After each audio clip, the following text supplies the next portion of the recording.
Hello and welcome to Coffee with Coops. I'm Coops if you don't know me already.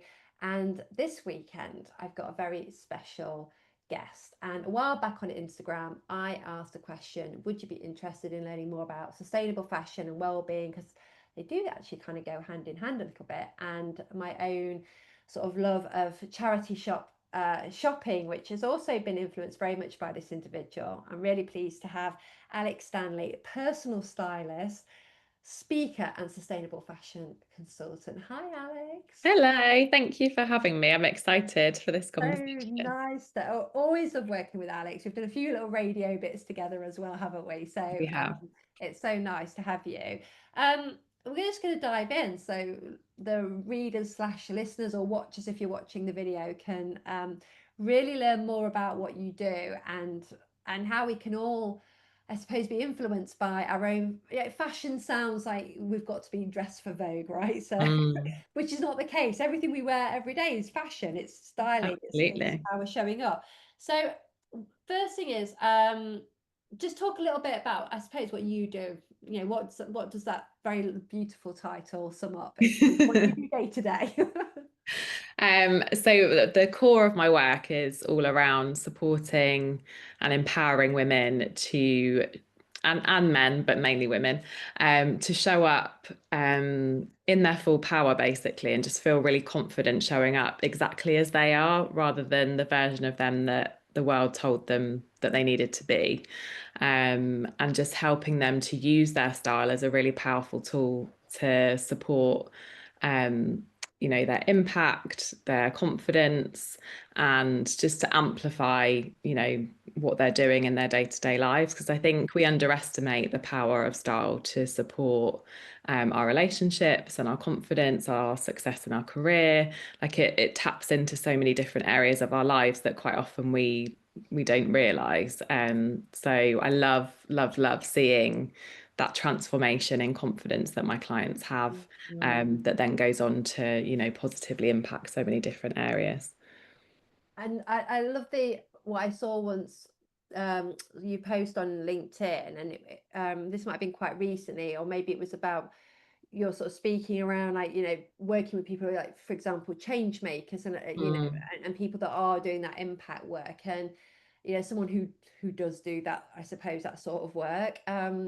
When you're trying to influence minds, show up, champion causes, advocate, all of those mm. things, you want to feel as confident as you can be, I suppose. Yeah, Wow. absolutely. And also, I think it's almost a given sometimes that because, if you are purpose led or you're a change maker, Mhm. and in whatever way, it doesn't have to be in a, speaking on a stage way, um, that often your style does get deprioritized because you're so focused on, that positive impact that you want to create, that your style can often fall to the bottom of the priority list as well. No, that makes absolute sense actually. Now I've heard a term, and I've heard you talk about this term, and we've chatted about this, which is dopamine dressing, and I've seen this in Mm, magazines and on on social media. So is mm, that in relation to like how you feel good, dopamine dressing? Obviously, I know dopamine is one of the happy hormones. It boosts yeah. that part of your brain, makes you feel good. So Mhm. talk to us a little bit about that.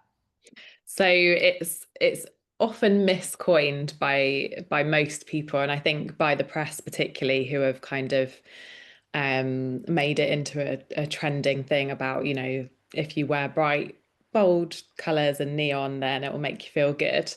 And actually, that might be true for one person, but dopamine dressing is actually inherently about reconnecting with what you love and what brings you joy. So for one person, it might be bright colors and neons and things like that. But for somebody else, it could be, quiet luxury, a crisp white shirt and beige pencil skirt or Yeah. something like that, completely understated, because that is just what really makes that particular person feel good about themselves. So it can't be what anyone else tells you it is. It has to be what actually really, lights you up and brings you joy. And I think that idea of like lighting you up and bringing joy, is that something you've always had in you? Like looking back before you came into this space to do what you're doing, Mm. and I know you were a fashion buyer before as Yeah. well. Have you always dressed that way for joy? No, definitely not. I think I was talking about this actually. I did a talk on dopamine dressing and the power of color a month or so ago, and I was talking about my journey with color and how my career very much started from a like technical point of view with color. So it was all about I had to be trained to have an eye for color because I was approving, millions of pounds worth of product, and I had to have an eye to sort of make sure that the bulk that was going into production for big global retailers matched, the color that we had intended it to be. So my journey with color was very much about that technical role, and then it became more fun in some ways because then it became about trends. So it became about the catwalk trends influencing what the high street were doing and using those colors to create beautiful product ranges. And I got to go out shopping internationally to places like Paris and Hong Kong and New York and find trends and inspiration and stuff like that. But it was always very much about what's the latest trend, what's everybody wearing, like, and that influenced me and that influenced what I would wear. And working in a really busy buying office, it was kind of an unsaid expectation that you would wear what's current and keep up with the trends and all of that kind of thing. Especially, I was in my 20s at that point, so I was very much influenced by other people. And it was only really when I had my daughter, probably I went through this kind of what I would call like a crisis of identity, where I was like, who am I? Like everything's changed, like my whole world's got flipped upside down, my body's changed. Like I had such a lack of confidence, where I'd always actually felt really confident about fashion because it was my job. It was, I lived and breathed it. And all of a sudden I was like, I don't know how to show up now. Like I've completely shifted my identity. And it was through doing my training as a personal stylist that I realized how powerful that reconnection with who you are, and like we were just saying, what actually you enjoy, um, Mm. and what suits you, like what colors work for you, what your body shape is, all of that kind of stuff. It was so powerful in my own transformation. And that's why I feel so passionately about sharing that with other people as well. I love that story when you were just talking about the buying and going to all these, places around the world and Mm. looking what goes from the catwalk to the high street. And it just always that reminds me of, the scene in Devil Wears Prada where she's got the blue horrible lumpy jumper on, and Yeah. laughing about McQueen, like the skirt, and Miranda has that whole big tirade to her very quietly Yeah. about that whole, you don't see how this influenced that jumper choice that you made. Yeah.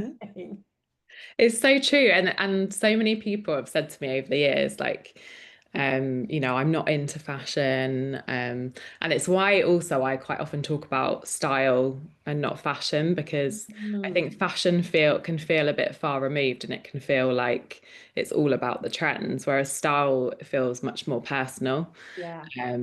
But it's so true. Like we don't realize how influenced we are by what's happening from the top, like through catwalk designers and what they're creating, and how that trickles down into the high street. And then you get so influenced by social media and the press and what you watch on TV and what your friends and family wear, and it's just kind of infiltrates your life in ways that you perhaps don't even realize. Yeah, definitely. Do you think people can intuitively um tune into what suits them, like in terms of style? Like, do people have the clients that you work with, do some naturally have that? I mean, if anyone's watching this today and has, never worked with a stylist, feels very removed from fashion, how do you get somebody to get in touch with like what style means to them? I believe that everybody intuitively knows what works for them, but there's so many layers to kind of peel back before you get to that.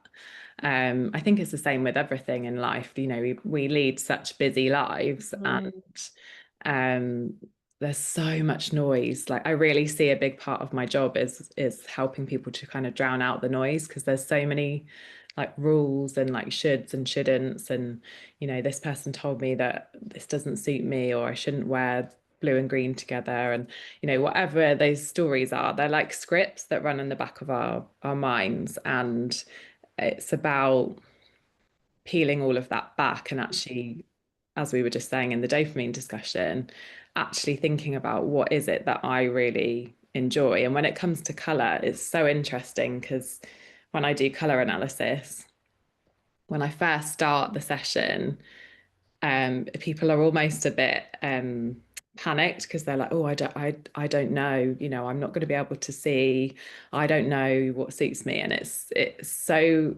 quick that they start to really pick up on, when you're showing them two different colors. In the beginning, they're like, oh, I can't really see, I don't really know.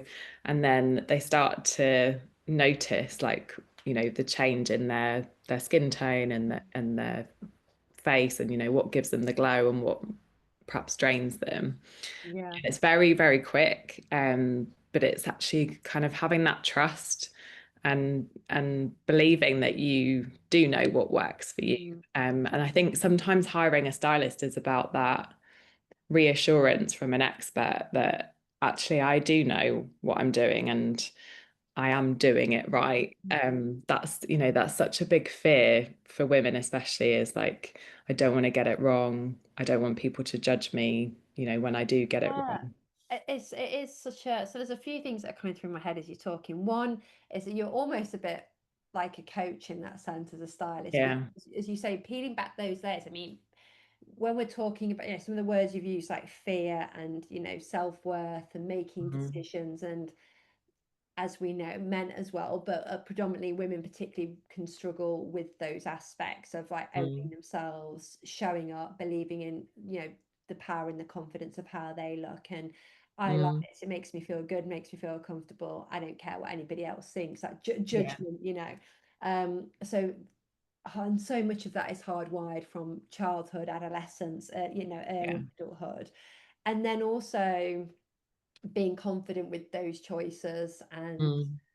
stepping into that. And that must be so, as a coach, when my coachees are on that journey, and then you see them making those decisions, that must be really rewarding as a stylist to say someone's, got this outfit right, or for them, or makes them feel really good, and just seeing that change in their emotional well-being as well. Yeah, it's huge. It's huge. It's almost like you give people permission to be themselves and to express themselves. And I think I have a lot of women that come to me from, quite corporate roles, or um, female founders who believe that they're not creative.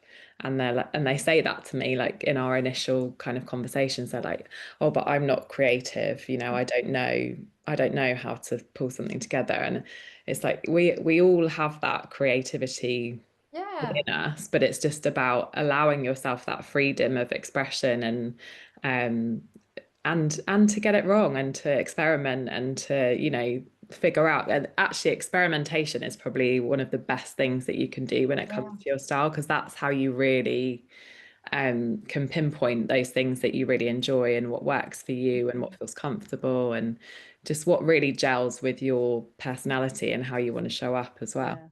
I mean, I'm just thinking as well, like you were saying, people being judged and getting it wrong, and then, as similar age, but growing up on magazines that used to be about who wore it best, and Yeah. oh my God, look at that person, look what they're wearing, and the circles of around the cellulite or the body Mm. parts and all of that, and and now it's, that is, some of that is on social media, depending on where you look, where you're looking for it, but Mm. it's as women, we're constantly told, oh, you're too old to wear that, or you, that makes you look really old. I mean, I think there was Millie Bobby Brown, recent red carpet that she was doing, and there was like half of the things they were saying she looked too old, and then she looked too young, and like we can't get it right No. anyway, so it's almost like, just do you.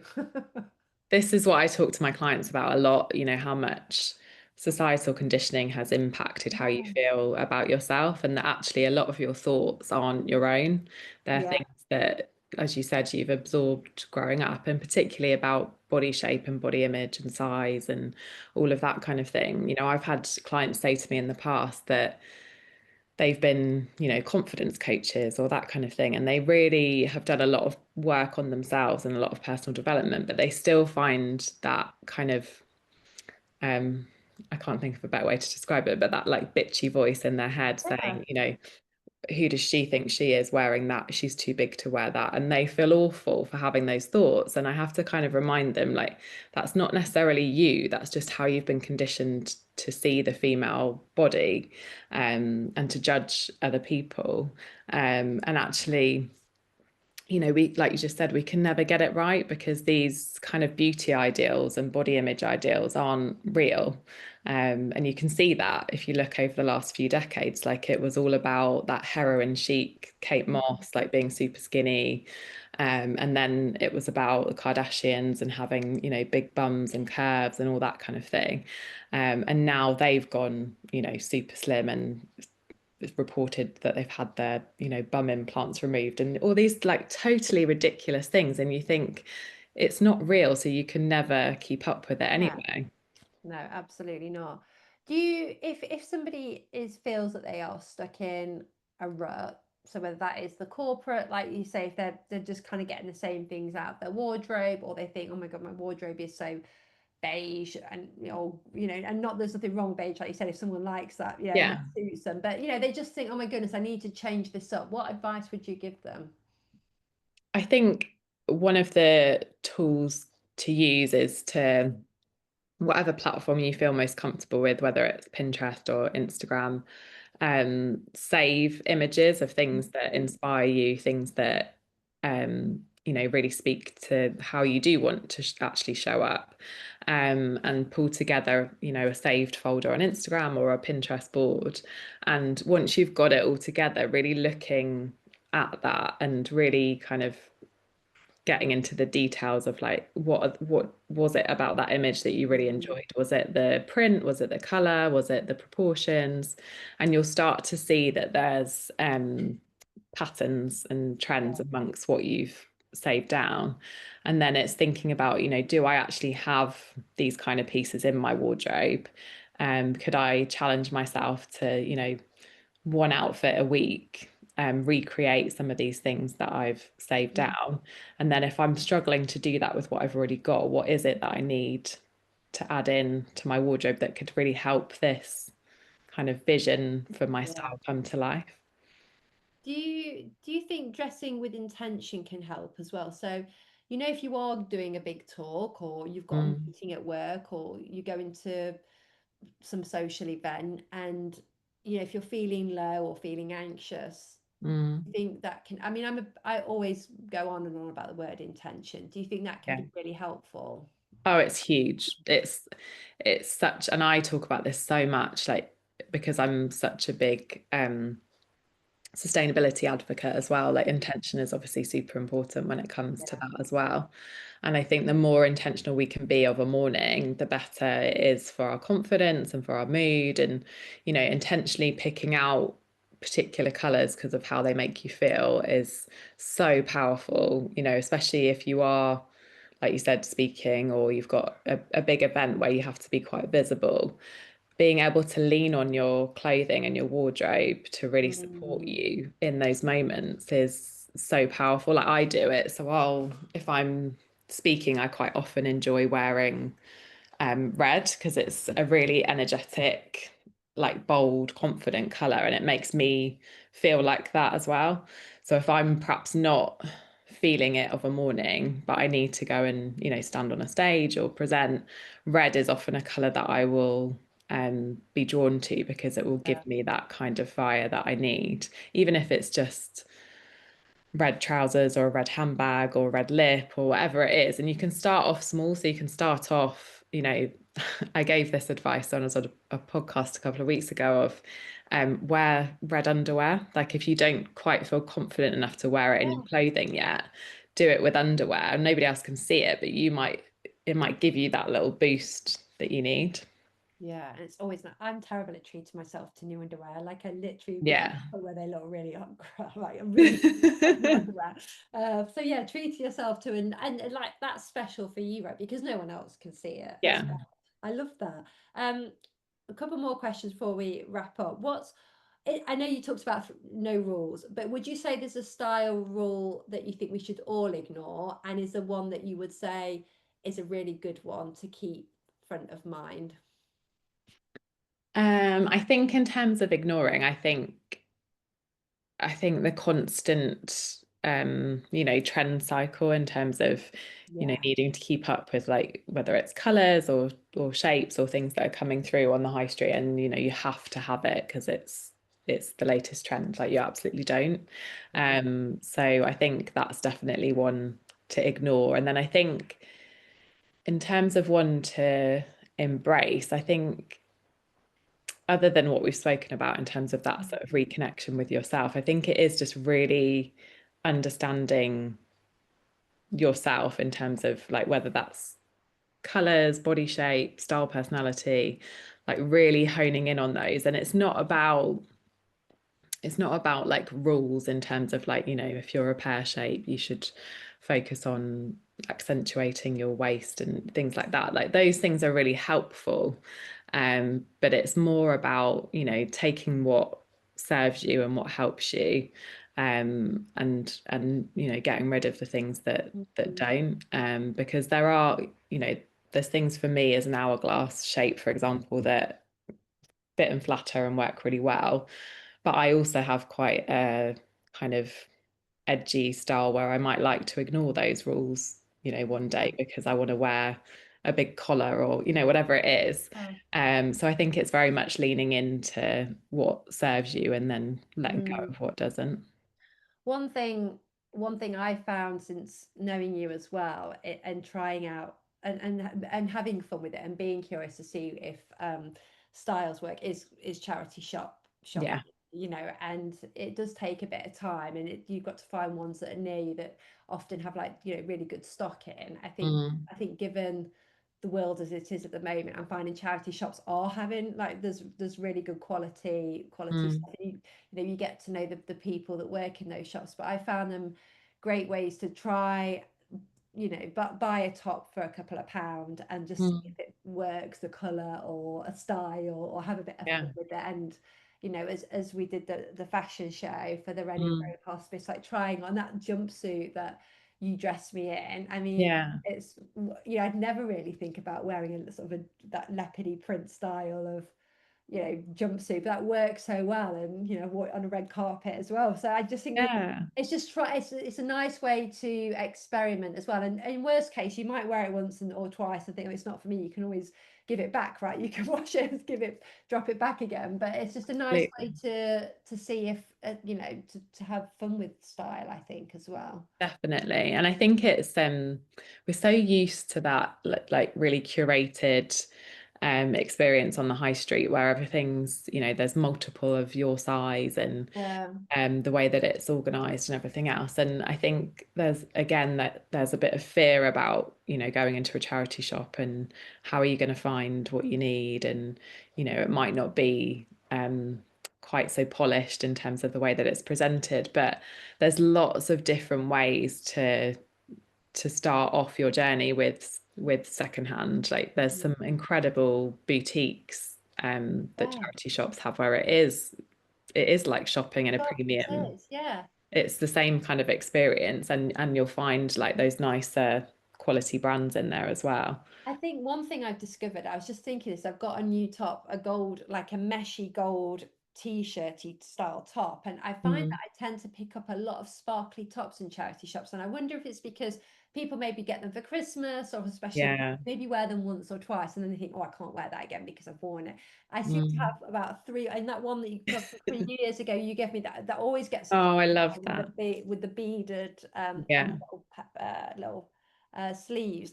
And yeah, I find that I seem to pick up, maybe I'm like a magpie, look for all the sparkly. In some shows, in high streets as well, when it's all the same or those tops are, they're not considered cool or in, but I'm like, oh, sparkly top. Yeah. But I think the other thing about that, like the sequel one that you've got is a Frank Usher like That's it. vintage piece. Yeah. And it's such better quality. It's so much better made than the kind of stuff that you'll pick up on the high street. And I think clients that come to me that are perhaps, they want to be more intentional and they're curious about shopping better. Um, One of the biggest things that they find is that they really enjoy the buzz of finding something totally unique that nobody else is going to have. It's not going to be one of those moments where you turn up in the office or to an event wearing something and then somebody else is also awkwardly wearing the same thing.